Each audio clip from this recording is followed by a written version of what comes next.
اب تو آ جائے آسمان سے مدد، اب تو صبر و قرار جاتا ہے۔ سواگت ہے دوستو آپ سبھی کا IR مشارہ میڈیا میں آپ کے ساتھ محمد ثاقب۔ سنیں گے دوستو عمران پرتاپ گڑھی کی ایک نظم، پھر اس کے بعد ایک واقعہ سنیں گے جس کا عنوان کچھ اس طرح سے ہے: سزائے موت یا جام زندگی۔ موت پر یہ واقعہ آپ کے دل کو چھو جائے گی۔ چلیے ویڈیو کے آخر میں سنیں گے اس واقعہ کو۔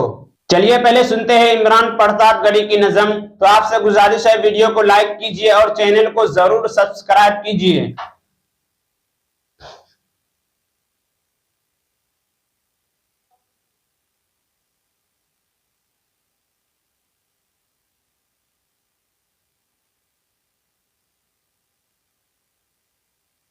کون مجھ کو پکار جاتا ہے، میرا چین و قرار جاتا ہے، میرا چین و قرار جاتا ہے، اور جان جاتی ہے سچ اگر بولوں، جان جاتی ہے سچ اگر بولوں، جان جاتی ہے سچ اگر بولوں۔ دوستو ویڈیو کو لائک کیجئے اور چینل کو ضرور سبسکرائب کیجئے۔ تو وقار جاتا ہے، چپ رہوں تو وقار جاتا ہے۔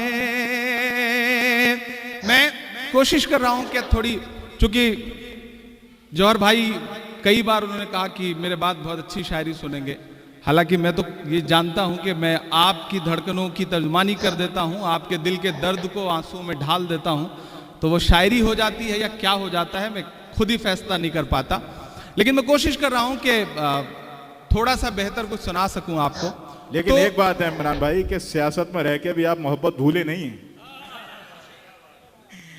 محبت کوئی بھولنے والی چیز تھوڑی ہے باقر بھائی، لیکن میں سیاست میں رہ کے بغاوت بھی نہیں بھولا ہوں، یہ بھی ایک سچائی ہے۔ یہ تو آپ کی پہچان ہے۔ کون مجھ کو پکار جاتا ہے، میرا چین و قرار جاتا ہے، جان جاتی ہے سچ اگر بولوں، چپ رہوں تو وقار جاتا ہے، چپ رہوں تو وقار جاتا ہے۔ اور ایک شعر پڑھتا ہوں، اشارے میں بات کہتا ہوں، آپ سب بہت سمجھدار ہیں اور آپ سب ان دنوں اس درد سے گزر رہے ہیں کہ اب تو آ جائے آسمان سے مدد،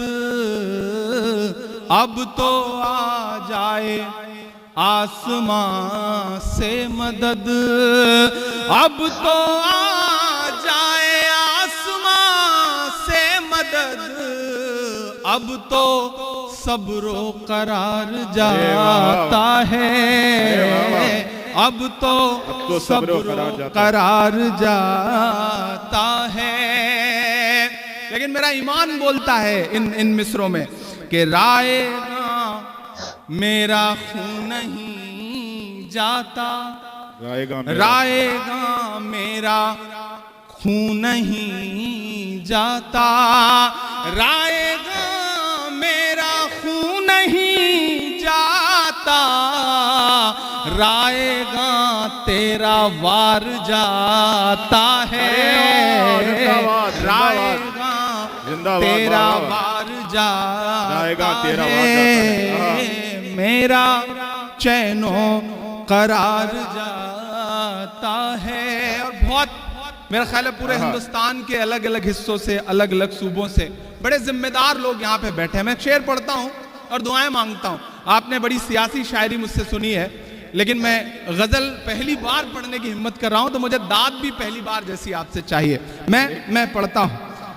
رائے گاں میرا تیرا وار جاتا ہے، رائے گاں تیرا وار جاتا ہے، ٹوٹ جاتا ہے میرے سینے میں، ٹوٹ جاتا ہے میرے سینے میں، ٹوٹ جاتا ہے میرے سینے میں، تیر کب آر پار جاتا ہے، تیر کب آر پار جاتا ہے، میرا چین و قرار جاتا ہے، اور دھول اڑتی ہے آسمانوں میں، دھول اڑتی ہے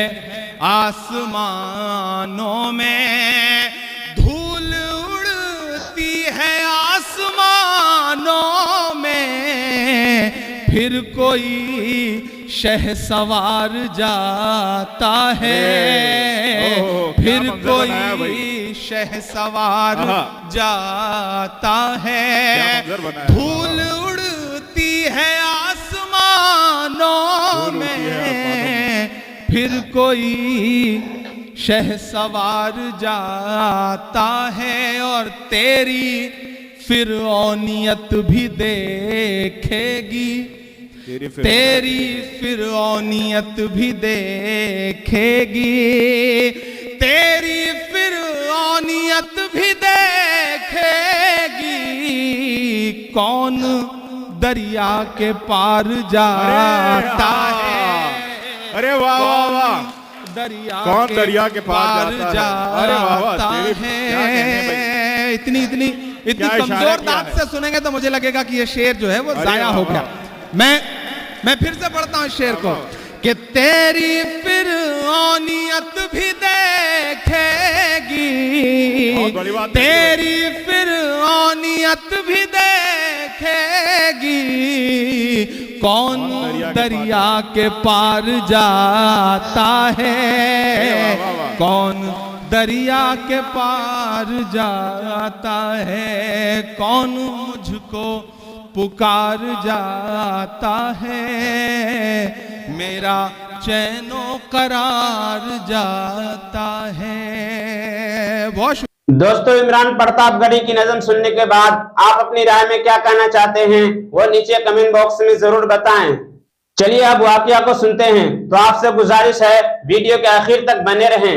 سزائے موت یا جامع زندگی۔ کچھ عرصہ پہلے کی بات ہے، درویش کو پولیس والوں نے نیک آدمی سمجھ کر جیل میں ڈال دیا۔ چونکہ اس سے پہلے بھی یہ تجربہ 2-4 بار ہو چکا تھا، اس لیے زیادہ پریشانی نہیں تھی۔ ہاں، البتہ اس بات کا اندیشہ ضرور تھا کہ اب حالات پہلے جیسے نہیں رہے، کیونکہ 11 ستمبر کا سورج زمین کا رنگ اور مزہ بدل چکا ہے۔ مگر ابھی 12 جنوری دور تھا۔ اپنی طرح کمزور حافظے والے احباب کو یاد دلا دوں کہ 12 جنوری کو ایک تاریخی خطاب ہوا تھا۔ ابھی اس خطاب کی گونج فضا میں تھی کہ داڑھیوں والے 2000 مجرم راتوں رات جیل آ بیٹھے۔ انہیں مار پیٹ کر لایا گیا۔ جیل والوں نے انہیں بیڑیاں ڈال کر قصوروار میں رکھا۔ سخت سردی میں انہیں کمبل تک میسر نہ آئے اور ان کی ملاقاتوں پر پابندی عائد کر دی گئی۔ جیل میں آنے والے ایک بابا جی نے بتایا کہ وہ مسجد میں وضو کر رہے تھے۔ پولیس والوں نے وضو پورا ہونے سے پہلے ہی انہیں اٹھا لیا۔ بابا جی نے بہت منتیں ترلے کیے، وجہ پوچھی، اپنے بڑھاپے کی دعائیاں دی، سفید داڑھی کے واسطے ڈالے، مگر وردی والوں نے ایک نہ سنی اور اٹھا کر تھانے لے آئے۔ جلدی جلدی کاغذ بنائے اور فٹافٹ جیل آ پہنچائے۔ تحقیق کی گئی تو معلوم ہوا کہ تھانے دار صاحب کو جتنے افراد پکڑنے کا ٹھیکہ ملا تھا ان میں ایک کی کمی تھی اور ڈیڈ لائن یعنی اوپر کے افسروں کی طرف سے ملنے والا وقت ختم ہو رہا تھا۔ تھانے دار جی نے گھبراہٹ کے عالم میں حوالدار صاحب کو فرمایا کہ قریبی مسجد کے مولوی کو 10 منٹ میں پکڑ کر لاؤ ورنہ تمہاری خیر نہیں۔ حوالدار صاحب بھاگتے دوڑتے پہنچے تو 10 منٹ میں مولوی کو ڈھونڈنا ممکن ہی نہیں تھا۔ بابا جی ذرا جلدی مسجد آ گئے تھے، بس وہ ہفتے چڑھ گئے اور 3 ماہ کے لیے جیل آ پہنچے۔ چلو کوئی بات نہیں، ہمارا ملک پاک دامن گوروں کی نظروں میں بدنام ہو رہا تھا۔ ملکی وقار اور عزت کی خاطر اپنوں سے ایسی قربانیاں لینی ہی پڑتی ہیں۔ ہم چونکہ 12 جنوری سے پہلے پکڑے گئے تھے اس لیے بیری اور قصوری وارڈ سے بچ گئے۔ تعلیم کی ڈگری بھی وزندار تھی،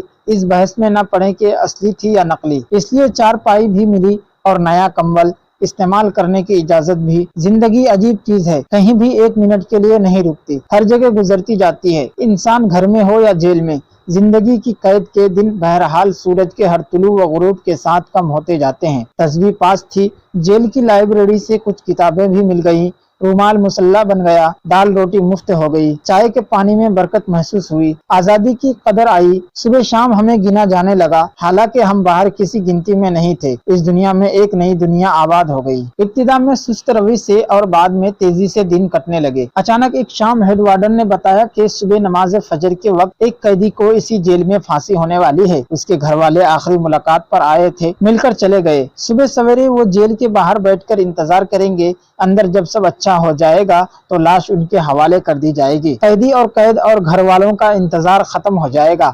ہم نے پوچھا کہ سب اچھا کا کیا مطلب ہے؟ تو ہیڈ وارڈ نے بتایا کہ جیل میں جو کام بھی خوش اسلوبی سے مکمل ہو جائے تو جیل والے اسے سب اچھا کہتے ہیں۔ مثلا شام کو گنتی ٹھیک طرح ہو جائے تو ہیڈ وارڈ کہتا ہے سب اچھا ہو گیا۔ پھانسی صحیح طریقے پر لگ جائے، جلاد ڈپٹی سپرنٹینڈنٹ سے کہتا ہے کہ سب اچھا ہو گیا، ڈپٹی بڑے سپرنٹینڈنٹ کو بتاتا ہے کہ سب اچھا ہو گیا، وغیرہ وغیرہ۔ میں نے خلاف معمول ہیڈ وارڈ کو اپنے پاس بٹھا لیا اور اس سے کریت کر پھانسی والے قیدی کی عمر، جرم، حالات، پھانسی کا طریقہ کار اور اس کے مراحل پوچھنے لگا۔ اس نے بتایا کہ جوان آدمی ہے، بیوی بچوں والا ہے، قتل کے مقدمے میں تینوں عدالتوں، سیشن ہائی کورٹ اور سپریم کورٹ سے مجرم قرار پایا ہے۔ پھر مقتول کے ورثاء کو چھوڑنے کا حق ہوتا ہے، مگر انہوں نے صلح سے انکار کر دیا۔ اپیل صدر کو گئی، وہاں سے بھی مسترد ہو گئی۔ پھر کورٹ بلیک وارنٹ جاری کرتی ہے جس میں پھانسی کے دن اور مقام کا تعین ہوتا ہے۔ تب سوائے ورثاء مقتولین سے صلح کے تمام دروازے ظاہری طور پر بند ہو جاتے ہیں۔ قیدی کا وارڈ الگ کر دیا جاتا ہے۔ یاد رہے کہ جیل میں سزائے موت کے قیدیوں کا الگ وارڈ ہوتا ہے جہاں وہ بلیک وارنٹ تک کا وقت گزارتے ہیں۔ جب سب اپیلیں مسترد ہو جائیں اور حتمی وارنٹ آ جائے تو پھر اسے سب سے الگ کر دیا جاتا ہے۔ اس کے اہل خانہ کو پھانسی سے ایک دن پہلے ملاقات کی اطلاع دی جاتی ہے۔ ان دنوں قیدی پر کڑی نگرانی کی جاتی ہے۔ اکثر قیدی آخری رات ذکر و تلاوت اور سجود و عبادت میں گزارتے ہیں۔ صبح منہ اندھیرے فجر پڑا کر جیل کا عملہ اسے کالے کپڑے پہنا دیتا ہے، اس کے ہاتھ پیچھے باندھ دیے جاتے ہیں، چہرہ ڈھانپ دیا جاتا ہے۔ جلاد اسے پھٹے پر کھڑا کر کے اس کے گلے میں موٹی رسی کا پھندا ڈال دیا جاتا ہے۔ پھر اعلیٰ حکام اشارہ کرتے ہیں، تب ایک لوہے کے لیور کو کھینچا جاتا ہے جس سے پھٹا ایک طرف کھسک جاتا ہے اور قیدی رسے سے لٹک کر جھولنے لگتا ہے۔ جیل حکام گھڑیوں پر اور لٹکتے قیدی پر نظم آدھے گھنٹے اور اگر گردن مضبوط ہو تو 40 منٹ کے بعد اسے واپس اتار لیا جاتا ہے۔ ڈاکٹر نبض چیک کر کے موت کی تصدیق کرتا ہے۔ اس وقت جیل ملازم ایک دوسرے کو سب اچھا کی مبارکباد دیتے ہیں، مگر جیل کے باہر سے رونے کی آواز آ رہی ہوتی ہے۔ میت کے کالے کپڑے اتار کر اسے اس کا لباس پہنا دیا جاتا ہے۔ میت ڈیوڑی میں لائی جاتی ہے۔ کاغذات کی تکمیل اور سب اچھا کی اعلیٰ سطح تصدیق کے بعد لاش ورثاء کے حوالے کر دی جاتی ہے۔ ہیڈ وارڈ ساری داستان سنا کر چلا گیا، مگر موت میرے دل و دماغ میں ڈیرے ڈال چکی تھی۔ اندھیرا روشنی سے ڈرتا ہے، اسی طرح زندگی موت سے گھبراتی ہے۔ موت کا لفظ، موت کا منظر، موت کی یاد، یہ سب چیزیں زندگی کی لذت کو خاک بنا دیتی ہے۔ میں نے مغرب کے بعد عشاء بھی پڑھ لی، مگر موت میرے ساتھ تھی اور مجھے اپنے جیل میں ہر طرف اداسی کے جالے نظر آ رہے تھے۔ میرا معمول تھا کہ عشاء کے بعد جلدی سو جانا تھا، مگر آج نیند کہاں، وہ تو اپنی بہن کی یاد میں کہیں کھو گئی۔ جی ہاں، نیند موت کی بہن ہے۔ ہم سو کر بھی مردے کی طرح ہوتے ہیں، نہ کھاتے ہیں، نہ کچھ پیتے ہیں اور نہ بیویوں بچوں سے لطف اندوز ہوتے ہیں، مگر ہم نیند سے نہیں ڈرتے کیونکہ ہمیں جاگ کر دوبارہ زندگی پا لینے کا یقین ہوتا ہے۔ حالانکہ ہم جانتے ہیں کہ کئی لوگ سو کر دوبارہ نہیں اٹھتے، وہ نیند ہی سے موت کی آغوش میں چلے گئے، لیکن اس کے باوجود ہمیں دوبارہ زندہ ہونے کا یقین ہوتا ہے۔ اس لیے ہم نیند سے نہیں گھبراتے مگر موت سے گھبراتے ہیں۔ حالانکہ موت کے بعد بھی تو زندگی ہے، جو نیند کے بعد کی زندگی سے زیادہ یقینی ہے، کیونکہ اللہ تعالیٰ نے اس کا یقین دلایا ہے۔ انسان ظاہر پرست اور غافل ہے، اس لیے وہ ایمان بالغیب میں کمزور اور ایمان بالظاہر میں مضبوط ہوتا ہے۔ نیند کے بعد ملنے والی زندگی کو وہ اپنی آنکھوں سے دیکھتا ہے، اس لیے ہنس کھیلتے خود کو نیند کے حوالے کر دیتا ہے۔ اور جو لوگ ایمان بالغیب میں پکے ہوتے ہیں، وہ اللہ تعالیٰ کے وعدوں پر یقین رکھتے ہیں، وہ موت کے بعد کی زندگی کو مانتے ہیں، اس لیے ان کے لیے مرنا آسان ہو جاتا ہے۔ بہرحال کچھ بھی ہے، انسانی طبیعت موت سے بھاگتی ہے۔ صرف 2 مقام ایسے ہیں جہاں انسان کی یہ کمزوری ختم ہو جاتی ہے۔ دوستو، اس واقعہ کو سننے کے بعد آپ اپنی رائے میں کیا کہنا چاہتے ہیں وہ نیچے کمنٹ باکس میں ضرور بتائیں، اور اس طرح کے ویڈیو کے لیے آپ ہمارے اس چینل کو ضرور سبسکرائب کیجئے۔ ملتے ہیں کسی اور ویڈیو میں ایسے ہی نئی نظم اور نئی واقعوں کے ساتھ، تو جب تک کے لیے دیجئے مجھے اجازت اور رکھیے اپنا خیال۔ آپ دیکھ رہے تھے IR مشارہ میڈیا، میں آپ کے ساتھ محمد ثاقب۔ السلام علیکم ورحمۃ اللہ وبرکاتہ۔